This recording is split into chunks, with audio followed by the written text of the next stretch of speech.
Nih, di sini sudah sajikan sebuah masalah, namun apapun masalahnya minumnya teh botol susu gitu kan ya. Selalu hari permasalahan semua jadi Semoipu Solution. Biar apa? Iya betul, biar inspirasi gitu kan ya. Lagi katanya ya. Number one. Salah satu bentuk pengamalan sila keempat dalam sidang PPKI tanggal 18 Agustus tahun 1945 yang merupakan sidang pertama PPKI yang dilaksanakan tepat sehari setelah pembacaan proklamasi kemerdekaan Indonesia adalah bla bla bla. Tuh kan kawan-kawan. Ya, nggak, kita lanjutin dulu bacanya ya. Mengesahkan Undang-Undang 1145 sebagai konstitusi negara. B. Memilih dan mengangkat presiden dan juga wakil presiden Indonesia secara aklamasi. C. Pembentukan Komite Nasional Indonesia Pusat KNIP melalui pemilihan umum. D. Membentuk 12 kementerian dan 4 menteri negara melalui pemungutan suara. E. Membentuk Partai Nasional Indonesia. Itu kan kawan-kawan.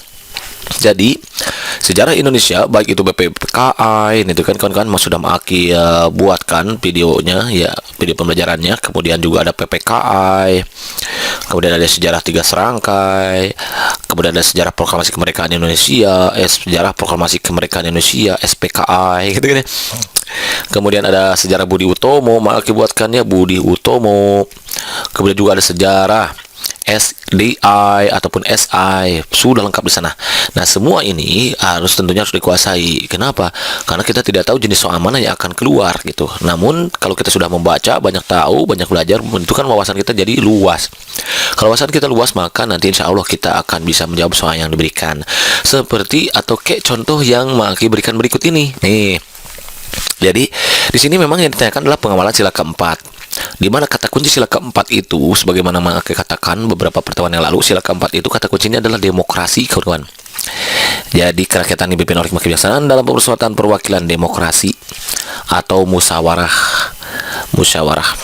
untuk mencapai mufakat kan gitu ya, untuk mencapai mufakat. Nah, kalau ada kata-kata ini ya udah kemungkinan itu adalah implementasi dari sila keempat. Namun yang jadi masalah ternyata di sini bentuk pengawalan sila keempat pada sidang PPKI tanggal 18 Agustus tahun 1945.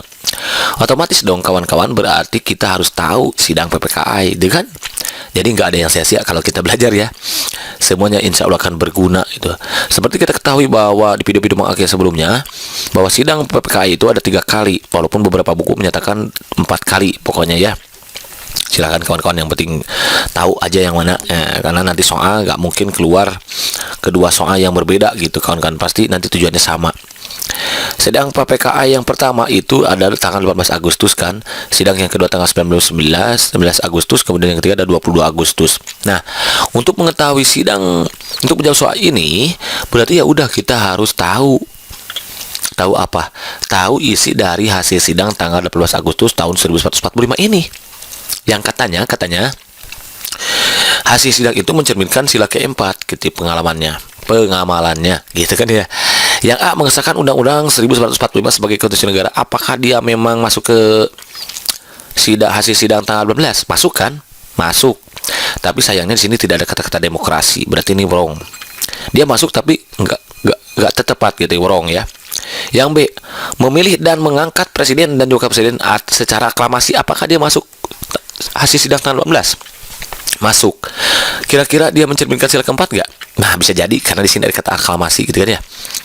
Pembentukan Komite Nasional Indonesia Pusat melalui pemilihan umum. Apakah KNIP itu dibentuk pada tanggal 18? Betul, dibentuk tanggal 18, tapi ternyata bukan melalui pemilihan umum kan? Nah, ini ada kata-katanya yang ini jebakan Batman. Jadi ini wrong. Membentuk 12 kementerian negara dan menteri negara melalui penguntutan suara nih. Apakah 12 kementerian ini dibentuk tanggal 18 ini? Enggak ya, kalau nggak salah ini tanggal 19-nya. Berarti ini udah jelas wrong. Jadi penguntutan suara juga enggak kan, kalau ini tidak melalui penguntutan suara. Membentuk Partai Nasional Indonesia ini bukan, juga enggak masuk karena dia adalah hasil sidang tanggal 22 Agustus gitu, tahun 1945. Berarti tugas kita dan tinggal memilih ini B, yaitu memilih dan mengangkat presiden dan juga wakil presiden Indonesia secara aklamasi. Nah, betul ini. Jadi secara aklamasi. Jadi di atas usul saat itu adalah atas usul Otto Iskandar Dinata. Jadi yang mengusulkannya Otto Iskandar Dinata, maka dilakukanlah pemilihan presiden secara aklamasi gitu. Iskandar Dinata. Nah, jadi ternyata bentuk pengawalan sila keempat pada sidang PPKA yang pertama sehari setelah proklamasi kemerdekaan itu adalah yang B. Memilih dan mengangkat presiden dan juga presiden di Indonesia secara aklamasi gitu kan. Jadi kalau kalian nggak tahu isi sidang hasil tanggal 18, hasil sidang tanggal 19, hasil sidang PPKI tanggal 22-nya, maka kawan-kawan tidak bisa menjawab ini gitu. Jadi tetap semua yang kita pelajari, semua yang kita baca insya Allah akan berguna dan bermanfaat. Coba kalau kita tidak tahu, pasti kita akan memilih pemilu gitu kan ya. Kemungkinan berikutnya kita akan memilih yang mana lagi, yang pemungutan suara juga. Karena di sini ada kata pemungutan suara ataupun demokrasi. Nggak selalu gitu ya. Karena ternyata ada beberapa kalimat yang lain itu bukan hasil sidang PPKI yang pertama. Begitu kan Ansen? Inap. Jadi saya mantap. Kalau mantap next soal nomor 2 nih. Soal nomor 2 soalnya kayak gini, kita baca bareng-bareng lagi gitu ya. Presiden dan wakil presiden memegang jabatan selama 5 tahun, betul kan ya? Dan sesudahnya dapat dipilih kembali merupakan bunyi pasal 7 yang kemudian diamandemen dengan menambahkan dalam jabatan yang sama hanya untuk 1 kali masa jabatan. Berikut merupakan hal yang mendasari adanya amandemen tersebut adalah bla bla bla, tuh kan kawan-kawan ya. Bisa saja nanti undang-undang munculnya seperti ini. Pasal-pasal dari pasal 1 sampai 37 bentuk soalnya kayak gini gitu. Ya kan? Nah, ini kan bunyi pasal 7 yang sebelum dan sesudah amandemen. Karena sesudah amandemen itu ditambahkan kata atau kalimat nih. Boleh dipilih kembali dalam jabatan yang sama, tapi hanya untuk 1 kali masa jabatan. Berarti kalau begitu presiden yang tahun sekarang ini hanya bisa 2 kali kawan-kawan, 2 periode gitu. Jadi kalau sudah terpilih 2 kali maka dia tidak bisa menyalonkan lagi. Kenapa? Karena ada pasal 7 ya, bunyinya seperti ini. Kecuali kalau pasal 7 ini segera diamandemen. Misalkan boleh dipilih jabatan yang sama untuk beberapa kali asal itu berdasarkan pilihan rakyat. Nah, bisa gitu ya. Di amandemen lagi gitu. Kalau memang misalkan harus diamandemen. Kalau enggak ini enggak apa-apa. Nah, hal yang mendasari adanya amandemen tersebut adalah bla bla. Apa sih yang menyebabkan pasal 7 ini diamandemen? A. Karena akan menjadi ancaman besar bagi demokrasi Indonesia. Masa jabatan presiden dibatasi untuk membatasi ruang absolutisme kepemimpinan. Absolutisme ini ada E-nya gitu ya. Mencegah terjadinya korupsi agar orang lain bisa mencalonkan diri menjadi presiden dan wakil presiden dengan syarat dan ketetapan sebagaimana yang berlaku dalam undang-undang. Karena sudah berpuluh tahun pasal tersebut belum mendapat perubahan sehingga memungkinkan terjadinya penyalahgunaan kekuasaan gitu ya. Demokrasi perlu degradasi agar bangsa ini maju. Mana kira-kira yang paling tepat? Iya betul yang A kawan-kawan ya. Kenapa dibatasi? Ini kan dengan diamandemen pasal 7 berarti artinya kekuasaan presiden dibatasi sampai 2 periode. Kenapa? Karena kalau tidak dibatasi ini akan menjadi ancaman yang besar bagi demokrasi Indonesia. Nantinya akan menjadikan membatasi ruang absolutisme kepemimpinan. Jadi kalau hanya 1 kali nanti dia presidennya, kalau misalkan beberapa apalagi seumur hidup ya gitu kan. Kalau terus kepilih nanti akan walaupun bagaimana tetap gitu kan ya. Jadi godaan akan banyak sekali datang dari segala arah gitu kan ya. Jadi intinya begini kawan-kawan, kalau nggak dibatasi harapannya, ini harapan di amandemen itu adalah untuk membatasi ruang absolutisme kepemimpinan. Jadi dikhawatirkan nanti kalau lama kepemimpinannya nanti dia akan berlaku sewenang-wenang, kemudian penyalahgunaan kewenangan misalkan gitu ya, korupsi, kolusi dan nepotisme akan merajalela. Khawatir seperti itu, maka dilakukanlah amandemen. Ini mencegah terjadinya korupsi, betul juga, tapi ini kan lebih umum ya. Betul juga, tapi lebih luas yang ini. Karena korupsi bisa masuk ke sini, ruang absolutisme gitu. Agar orang lain bisa mencalonkan diri menjadi presiden, enggak harus ya, tidak.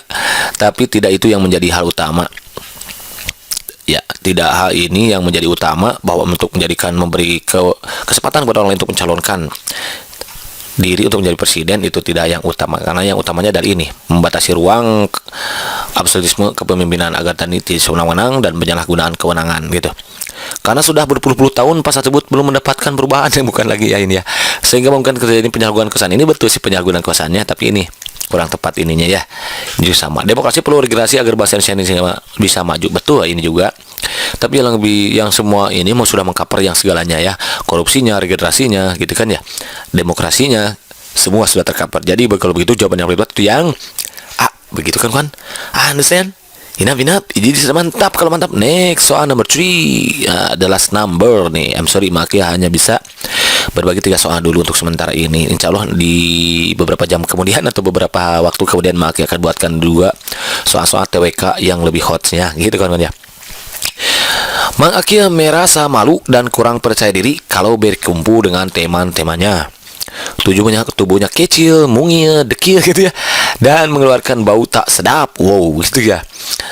Tidak sedap ternyata ya. Teman-temannya sering meledek dan menggodanya. Mak Aki ingin penampilannya berubah. Wah, berubah jadi Batman atau jadi siapa? Jadi Mang Ariel gitu ya. Nggak tahu ya. Yang jelas dia ingin berubah. Dia ingin membuktikan kepada teman-temannya bahwa ia bisa tampil bersih dan tidak kalah besar. Mak Aki pun bangun pagi dan rajin membersihkan diri.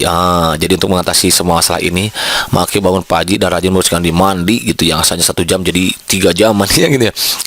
Sabunnya yang asalnya 1 jadi 2 misalkan gitu ya. Ia tidak malas lagi mencari makan, karena dia kan mungil kecil gitu, kurang makan gitu ya. Berkat keejekan teman-temannya, dirinya membuang nih, sorry salah yang ngetik nih. Siapa yang ngetik? Mang Aki, berarti salah Mang Aki gitu ya. Dia dirinya membuang jauh-jauh sifat malasnya. Pertanyaan adalah nilai moral pada kutipan cerita tersebut adalah bla bla bla. A. Dalam pergaulan harus memusnahkan sikap berkuasa. B. Dengan teman harus saling menggoda dan meledek. Wah. C. Kurang percaya diri adalah hal biasa dalam pergaulan. D. Ingin tampil bersih jauh sifat malas. E. Berusaha menjadi lebih baik agar percaya diri. Nah, nilai moral. Oke kawan-kawan, perlu kita ketahui ini sebetulnya ini soal bahasa Indonesia ya. Ini soal bahasa Indonesia karena di Permenpan sekarang bahasa Indonesia itu masuk ke soal TWK. Ya, jadi untuk tahun ini bahasa Indonesia masuk ke soal TWK. Dan perlu kawan-kawan ketahui bahwa dalam suatu cerita, kutipan cerita atau karya cerita, suatu sastra cerita gitu ya, itu mengandung beberapa nilai. Ada nilai moral, nanti ya makin selalu buatkan di video selanjutnya ya. Nilai moral, kemudian ada nilai sosial, kemudian ada nilai budaya, kemudian ada nilai agama, dan nilai estetika itu nih. Untuk penjelasan lebih lanjut, insya Allah Mak Aki akan buatkan serta penjelasan materinya dan disertai dengan contoh soalnya biar kawan-kawan nanti mengerti. Karena ini tahun ini soal kayak gini itu kemungkinan muncul di CPNS tahun 2020 ini gitu kan ya. Ada. Jadi ada nilai moral, siapa tahu nanti kawan-kawan mendapatkan soal tentukan nilai sosial, tentukan nilai budaya, kan bisa jadi kayak gitu. Makanya nanti insya Allah di pertemuan berikutnya Mak Aki buatkan tentang materi nilai-nilai karya dalam suatu karya sastra gitu kan ya. Oke kawan-kawan, nilai moral itu apa sih? Nah, perlu kawan-kawan ketahui untuk menjawab soal ini berarti kawan-kawan harus tahu nilai moral ya. Nilai moral itu adalah nilai yang berkaitan dengan akhlak atau budi pekerti atau susila atau baik buruk tingkah laku. Nilai yang berkaitan dengan akhlak. Kira-kira yang mana? Dalam pergaulan harus memusnahkan sikap berkuasa. Enggak ya, tapi suka ejek-mengejek ini enggak ada kata kuasanya, wrong balik. Dengan teman harus saling menggoda dan meledek, apalagi ini ya, enggak boleh. Kurang percaya diri adalah hal biasa dalam pergaulan kurang. Ingin tampil bersih jauh sifat malas, kurang juga. Berusaha menjadi lebih baik agar percaya diri. Berarti nilai yang berkaitan dengan akhlak atau budi pekerti. Nih, percaya diri kan ini menjadi lebih baik, percaya diri ini adalah nilai akhlak atau budi pekerti nih kawan-kawan. Jadi ini, dari mana dapatkan kalimat ini? Dari sini nih.